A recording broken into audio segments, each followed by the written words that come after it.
I'm Erin, your local sex therapist, and today I'm here with part 4 of 5 in the Talk Dirty to Me series, why talking about sex can lead to better sex.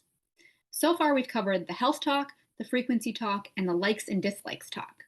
Hopefully, by now, you're starting to get a little more comfortable talking about sex, but if you're not quite there yet, don't stress about it.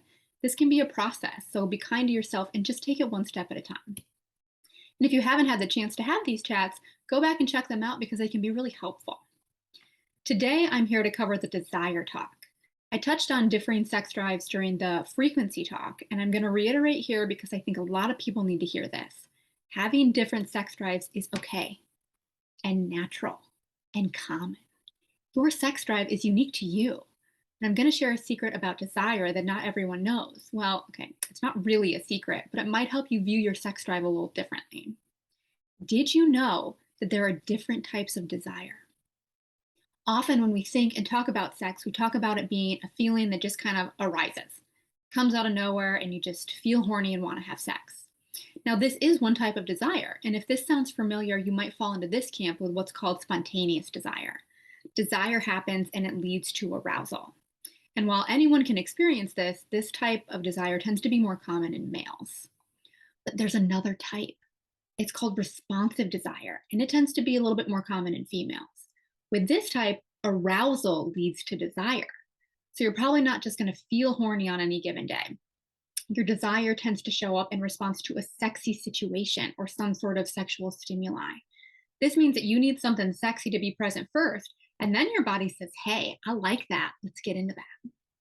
Now, responsive desire isn't as widely known, and if you have this type of desire, but are thinking about and expecting your sex drive to show up in a spontaneous way, you might feel like there's something wrong.